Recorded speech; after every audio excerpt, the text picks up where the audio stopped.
Hello students, welcome to online study YouTube channel. Now in this video, we will start the second lesson Health and Diseases of class 8 standard. Okay, so start करते हैं Health and Diseases. Health मतलब क्या होता है कि हमें पूरा fit होना चाहिए, फिजिकली हमें फिट होना चाहिए, मेंटली हमें फिट होना चाहिए और जो रिलेशंस होते हैं हमारे सराउंडिंग में जो भी फ्रेंड सर्कल होगा, ब्रदर सिस्टर होंगे, सिस्टर सिस्टर होंगे, तो इनके साथ रिलेशन अच्छा होना चाहिए। ठीक है, तो ये सारा जो तीनों चीज़ें होती है ये इंक्लूड होती है आपकी हेल्थ में। अगर ये सारी चीज़ें मतलब फिजिकल स्टेट आपका अच्छा है, मेंटल स्टेट अच्छा है और आपका सोशल वेलबींगनेस भी अच्छा है, तब आप हेल्दी हो। सिर्फ आपको कोई डिसीज़ नहीं है ऐसा कहकर हम आपको ऐसे नहीं कहेंगे कि आप हेल्दी हो। सिर्फ डिसीज़ ना होना मतलब हेल्दी होना नहीं होता है। तो हेल्दी होना मतलब क्या कि हमें physically, mentally and socially fit होना चाहिए। ओके, तो स्टडी करते हैं हम एक एक टॉपिक। अभी यहाँ पर हेल्थ क्या है, डिसीजेस कौन से हैं, तो ये सारी बातें हम यहाँ पर इस लेसन में, इस वीडियो में स्टडी करेंगे। तो फर्स्ट हम हेल्थ की डेफिनेशन देखेंगे। तो हेल्थ क्या है? Health is a state of complete physical, mental and social well-beingness and not merely the absence of any disease. Okay, तो सिर्फ डिसीज का absent होना मतलब हेल्दी नहीं होता है।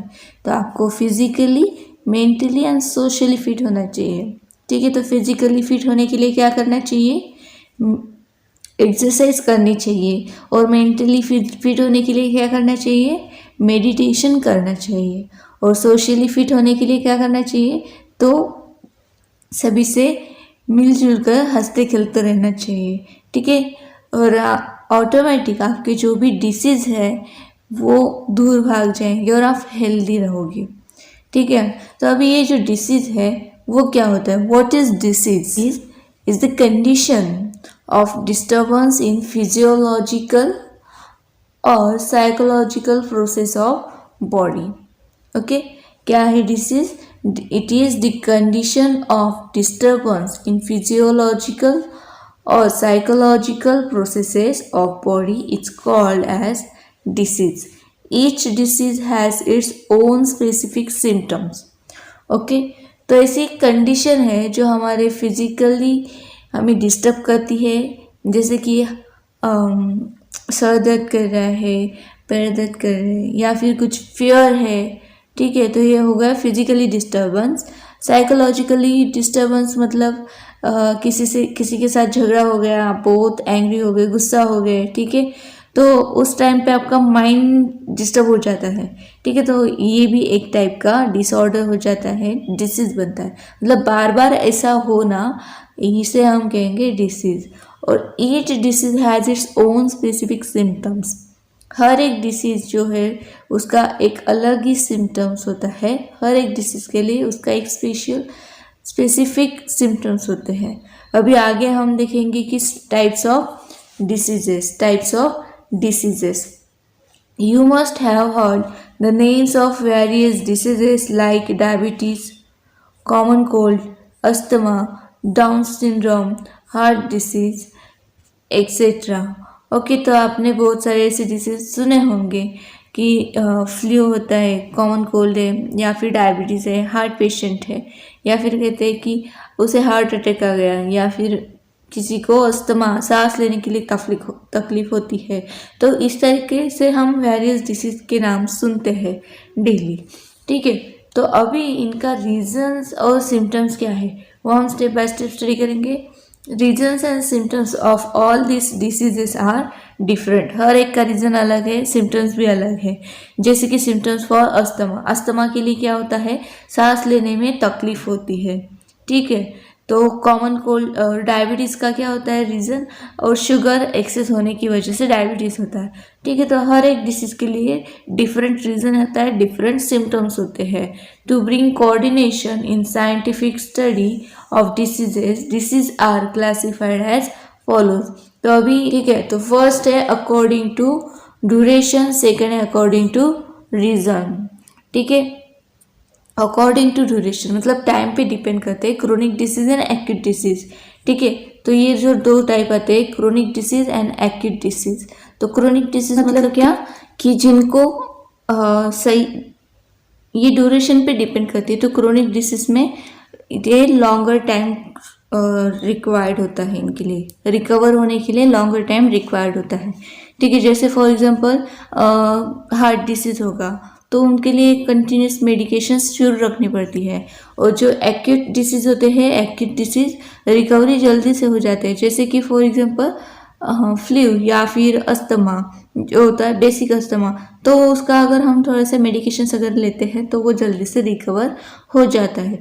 तो ऐसा ये क्रोनिक डिसीज मतलब लॉन्ग ड्यूरेशन डिसीज होता है और एक्यूट डिसीज मतलब शॉर्ट टर्म डिसीज होता है। ठीक है, तो ये कम टाइम में जल्दी से रिकवर हो जाता है।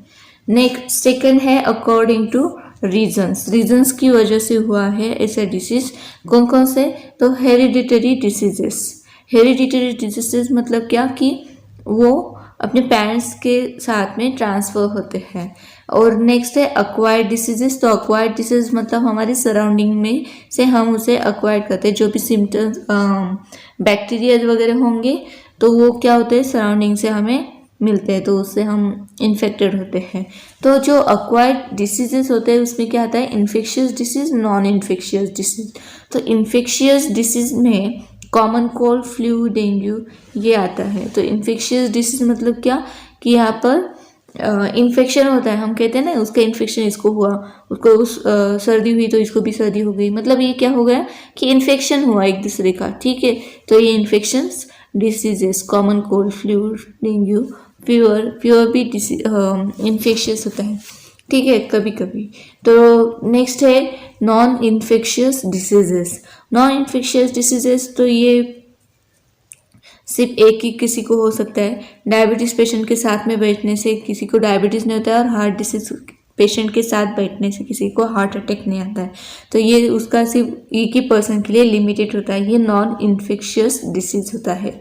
ठीक है, तो और आपको कौन से ऐसे इन्फेक्शियस और नॉन इन्फेक्शियस डिसीजेस पता है वो आप कमेंट सेक्शन में मुझे बताइए। ओके, चलो आगे बढ़ते हैं।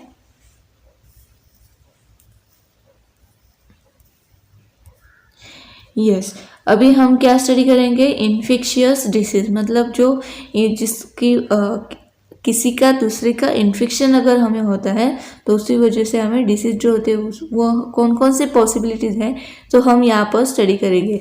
तो फर्स्ट हम क्या करेंगे, कौन कौन से डिसीज है वो यहाँ पर स्टडी कर रहे हैं। First infectious diseases, disease spread through contaminated air, water, food और वेक्टर्स। वेक्टर्स में क्या आएगा, insects and other animals are called infectious diseases. तो first one is tuberculosis. Tuberculosis का पैथोजन होता है माइकोबैक्टीरियम ट्यूबरकुली। तो पैथोजन मतलब क्या, pathogens means the microorganisms that can causes diseases. Okay, that can causes diseases. Here in tuberculosis, the Mycobacterium tuberculei is a pathogen due to which the tuberculosis disease is caused. Now, next is mode of infection. किस वजह से ये जो infection होता है वो किस वजह से होता है, by spitting by patients through air, prolonged contact with and sharing of materials of patients. Okay, तो अगर कोई पेशेंट स्पिट करता है तो उसकी स्पिटिंग से भी ये इन्फेक्शन होता है by through air. Then next is अगर आप पेशेंट के साथ ज़्यादा देर कांटेक्ट रखते हो या फिर उसकी चीज़ें शेयर करते हो, खाने की चीज़, स्पेशली खाने की चीज़ें अगर आप शेयर करते हो तो आपको ट्यूबरकुलोसिस हो सकता है। ठीक है, तो नेक्स्ट वन क्या है, उसके सिम्टम्स कौन से होंगे, कैसे पहचाने कि इसको ट्यूबरकुलोसिस है या नहीं। तो क्रोनिक कफ, बहुत दिनों से कफ हो रहा है। ठीक है, bloody spitting, emaciation, difficult breathing. Okay, सांस लेने में तकलीफ हो रही है, बहुत दिनों से खांसी आ रही है, कफ हो रहा है, तो या फिर ब्लड स्प्लिट अगर करते हैं तो ब्लड स्प्लिटिंग होता है, तो ये जो सिम्टम्स है किसके हैं, ट्यूबरकुलोसिस के हैं। अभी इसके लिए प्रिवेंशंस क्या लेना हो चाहिए या फिर ट्रीटमेंट क्या होती है, तो BCG वैक्सीन होती है ट्यूबरकुलोसिस के लिए। आइसोलेशन ऑफ पेशेंट को आइसोलेट अलग रखो ताकि उसका इन्फेक्शन किसी दूसरे को ना हो सके। Next one, regular medications like dot जैसी जो मेडिकेशंस है वो रेगुलर लेनी चाहिए। आई थिंक अमिताभ बच्चन इसकी ऐड करते हैं, तो वो कहते हैं कि 6 मंथ तक ये कवर करता है, ठीक है। तो ऐसा ये ट्यूबरकुलोसिस डिसीज जो है वो रिकवर हो सकता है, उसके लिए हम अगर प्रॉपर ट्रीटमेंट लेते हैं तो। सेकेंड है हेपेटाइटिस और जॉन्डिस। इसका pathogen is hepatitis virus ABCDE। Okay, what are the infection mode of infections? The contaminated water, sharing of needles, blood transfusion. Okay, अगर आप किसी दूसरे की नीडल मतलब जब इंजेक्शन लेते हो ना, तब वो जो नीडल अगर शेयर करते हो तो आपको हेपेटाइटिस हो सकता है। नेक्स्ट, कॉन्टेमिनेटेड वाटर, अगर आप कंज्यूम करते हो तो उसकी वजह से भी आपको हेपेटाइटिस या फिर जॉन्डिस हो सकता है। Next one, anorexia. उसके सिम्टम्स क्या है? सिम्टम्स है anorexia, yellow urine, general weakness, nausea, vomiting, grey stool. Anorexia मतलब भूख ना लगना, ठीक है, भूख नहीं लगती है इसी टाइम में, तो ये सिम्टम्स है उसके, येलो कलर यूरिन और जनरल वीकनेस, नोजिया, ठीक है, वॉमिटिंग, ये सारे सिम्टम्स किसकी है? जॉन्डिस की है, ठीक है। अभी इसके लिए प्रिवेंशंस क्या लेनी चाहिए? तो ड्रिंकिंग बॉइल्ड वाटर, ठीक है, drinking boiled water, proper cleaning of hands, हाथ सही से धोने चाहिए, हैंड वॉश यूज़ करना चाहिए, ठीक है, एक प्रॉपरली सब कुछ होना चाहिए, तो ये प्रिवेंशंस हम ले सकते हैं। नेक्स्ट है डिसेंट्री। डिसेंट्री ये जो है डिसीज, इसका भी मोड ऑफ इन्फेक्शन जो है कॉन्टेमिनेटेड फूड एंड वाटर। अगर आप कॉन्टेमिनेटेड फूड या फिर वाटर कंज्यूम करते हो तब आपको ये डिसेंट्री प्रॉब्लम हो सकती है। तो इसका सिम्टम्स क्या होगा? सिम्टम्स है watery stool, pains in abdomen, ठीक है, वाटरी स्टूल अगर होता है या फिर पेट में दर्द हो रहा है तो डिसेंट्री आपको होती है, ठीक है। अभी इसका पैथोजन कौन सा है? तो पैथोजन है bacteria, virus, shigella, bacilli, entamoeba, histolytica, तो ये उसके पैथोजेंस हैं। ये जो वायरस होते हैं या फिर बैक्टीरिया जो होती है, ये कॉन्टामिनेटेड फूड एंड वाटर से हमारी पेट के अंदर जाते हैं और इसकी वजह से हमें डिसेंट्री होता है। तो इसी के लिए अभी क्या प्रिवेंशन करना चाहिए? To drink boiled water, proper storage of food, ये उसका प्रिवेंशन हुआ कि हमें क्या करना चाहिए, कभी भी पानी को उबाल के पीना चाहिए, ठीक है, और जो भी फूड होगा उसे प्रॉपरली स्टोर करना चाहिए, उस पर कवर करके रखना चाहिए, ठीक है। तो ये हुए उसके प्रिवेंशन। अभी अगर हो जाता है डिसेंट्री तो क्या करना चाहिए? ट्रीटमेंट क्या है? ORS कंजम्पशन, ठीक है, ORS consumption. Simply take 1 glass of water, 1 tablespoon of sugar and salt for taste. Okay, इसको आप थोड़ा सा स्टर कीजिए और ड्रिंक इट। ओके, तो ये हुआ आपका ORS सॉल्यूशन। इसकी वजह से आपको जो वीकनेस है वो नहीं आएगा, ठीक है। नेक्स्ट डिसीज है कोलेरा। इसके लिए पैथोजन कौन सा है? Vibrio cholerae. ओके, तो आपको ना एक MCQ पूछा जा सकता है या फिर मैच्ड पेयर्स पूछा जा सकता है कि यह सामने डिसीज दिया होगा और साथ में उसका पैथोजन पूछा होगा। तो ये बहुत ही इम्पोर्टेंट चार्ट है, टेबल है, आपको इसको अच्छे से लर्न करना चाहिए, ठीक है। सेकंड, नेक्स्ट कॉलम कौन सा है हमारा? Mode of infections. तो फर्स्ट, इसका भी जो इन्फेक्शन होने के चांसेस कहाँ से है? Contaminated food and water consumption से, ठीक है। अगर आप contaminated food and water drink करते हो या फिर कंज्यूम करते हो तो आपको कोलेरा होने की चांसेस है, अगर वाइब्रियो कोलेरी नाम का बैक्टीरिया अगर आपके पेट में जाता है तब। अभी इसके सिम्टम्स क्या होते हैं, तो vomiting, severe diarrhoea, cramps in legs. Okay, तो ये कोलेरा की सिम्टम्स है। इसके लिए क्या प्रिवेंशंस लेने चाहिए? Following hygienic practices, avoiding open place food, drinking boiled water, vaccination against cholera. ठीक है, तो ये हुए उसके प्रिवेंशंस। हमेशा हाइजेनिक प्रैक्टिस हमें फॉलो करनी चाहिए, जैसे कि कभी भी बाहर से आते हो तो हाथ पैर धोने चाहिए, ठीक है, बाय यूजिंग सोप। ओके, और खाने से पहले हाथ धोना चाहिए, खाने के बाद हाथ धोने चाहिए। मतलब ये सभी हाइजीनिक जो प्रैक्टिस है वो हमें होनी चाहिए। नेक्स्ट है अवॉइड ओपन प्लेस फूड, बाहर का ओपन प्लेस फूड खाना अवॉइड करो, ठीक है।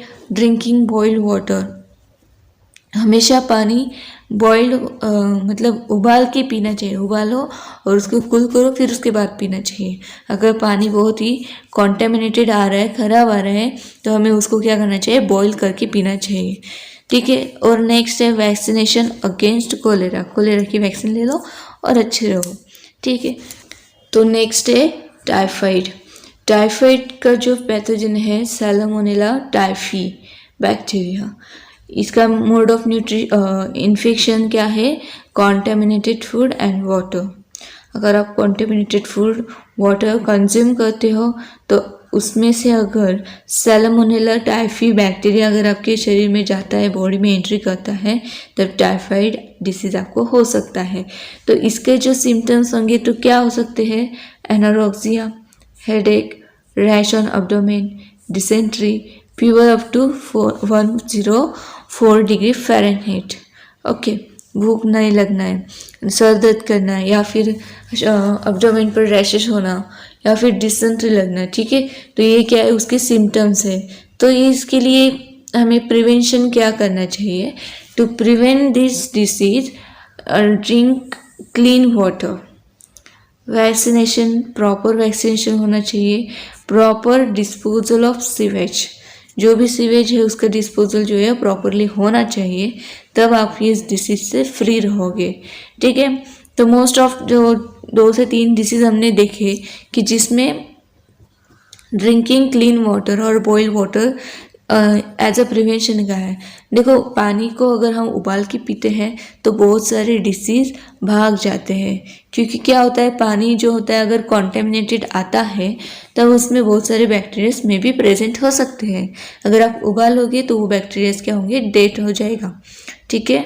तो इसीलिए पानी को हमेशा उबाल के ही पीना चाहिए। ओके, तो ये हुआ आपका एक चार्ट टेबल जिसमें हमने देखा डिसीज़, देखा उसका पैथोजन स्टडी किया, देन उसका मोड ऑफ इन्फेक्शन स्टडी किया, देन उसके सिम्टम्स स्टडी किए and preventions and treatment study किया, ठीक है। तो अभी के लिए सिर्फ इतना ही। नेक्स्ट पार्ट में हम जो सम इम्पोर्टेंट और डेली डिसीज़ जो हमें दिखाई देते हैं, हमेशा जो डिसीज़ हमें दिखाई देते हैं वो स्टडी करेंगे, some important diseases of present days. Next part में हम क्या स्टडी करेंगे, some important diseases of present day. अगर आपको ये वीडियो अच्छे से पसंद आया, समझ में आया है, तो इसे लाइक कीजिए, अपने दोस्तों के साथ शेयर कीजिए, और अगर आप नए हो चैनल पर तो चैनल को सब्सक्राइब कीजिए। Thank you so much for watching this video.